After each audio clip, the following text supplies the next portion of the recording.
Всем привет! Сегодня нас ждет удивительная история о культуре, чьей главной силой был язык. Разберемся, как древние уйгуры стали, по сути, главными информационными брокерами на Великом Шелковом пути. Итак, представьте себе древний шелковый путь. Это ведь не просто дорога для караванов, это скорее гигантский плавильный котел, где сталкивались и смешивались целые империи, религии, великие идеи и, конечно же, языки. И вот в этом бурлящем мире, чтобы не просто выжить, а преуспеть, нужна была какая-то, скажем так, суперсила. И для древних уйгуров такой силой стала именно способность переводить, соединять Восток и Запад с помощью слова. Но чтобы понять, в чем же уникальность уйгуров, давайте сначала сделаем шаг назад. Ведь перевод — это не просто какой-то технический навык. По сути, это одна из самых фундаментальных человеческих потребностей. Но сами подумайте, как только люди начали мигрировать, сталкиваться с другими племенами, им сразу же понадобилось как-то договариваться. Торговля, дипломатия, распространение верований, обмен знаниями — все это было бы невозможно без переводчиков. Можно сказать, это была первая в мире глобальная информационная сеть. Хорошо, но прежде чем мы доберемся до самих уйгуров, заглянем еще глубже, к их предкам, древним тюркам. И вот тут нас ждет настоящая историческая загадка. Просто посмотрите на это. Два китайских источника, написанные практически в одно и то же время. И что мы видим? Один говорит, у тюрок письменности не было. Другой почти следом. У тюрок есть своя письменность. Как такое вообще возможно? Это отлично показывает, насколько запутанными и противоречивыми могут быть древние хроники. Но есть одна совершенно поразительная лингвистическая улика. Есть версия, что одно из древнекитайских слов, обозначающих перевод, происходит от тюркского глагола «тимек», то есть «говорить». Почему?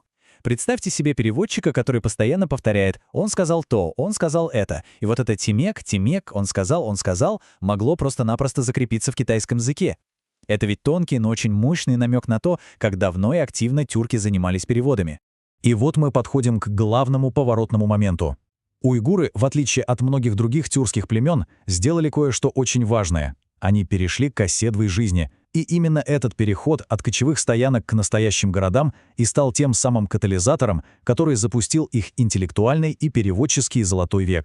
Вы только взгляните на этот список. Это же не просто языки, это целая карта знаний древнего мира. Санскрит, тахарский, сагдийский, китайский, уйгурские переводчики были настоящими полиглотами своей эпохи.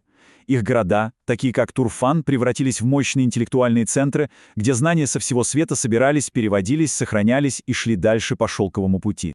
И дело было не только в устной речи. Они виртуозно владели самыми разными системами письма. Тут и руническое письмо предков, и свой собственный алфавит, созданный на основе сагдийского, и китайские иероглифы, и сирийское письмо. Это говорит о просто невероятной культурной гибкости и интеллектуальной мощи. Так, и вот это, пожалуй, ключевой момент. Уйгуры не просто механически переставляли слова с одного языка на другой, нет. Они превратили перевод в настоящее искусство, пройдя огромный путь от простого копирования до высочайшего творчества. Давайте проследим эту эволюцию. Начинали они, как и многие, с дословных, буквальных переводов. Особенно, когда речь шла о священных текстах, там было страшно исказить хоть слово. Затем, шаг вперед, они стали спасать знания с уже вымерших языков, например, с тахарского. А вот потом начинается настоящая магия. Они переходят к творческой адаптации, пытаясь передать не букву, а дух текста. А вершиной их мастерства стало то, что можно назвать поэтическим воссозданием. Это когда перевод становится самостоятельным, обогащенным литературным произведением. И, конечно, за этими культурными подвигами стояли не абстрактные уйгуры, а вполне конкретные люди, гениальные переводчики, чьи имена, к счастью, дошли до нас сквозь века. Вот это просто блестящий пример их метода. В китайском буддийском тексте есть сухая протокольная фраза «Произошло землетрясение. Все». А что делает переводчик Шинко Шели Тутунг? Он превращает эту строчку в целый поэтический образ. Он пишет, что в ответ на некое благое деяние с небес посыпались цветы, а сама земля затрепетала от благоговения. Чувствуете разницу? Это уже не перевод в нашем понимании. Это сотворчество.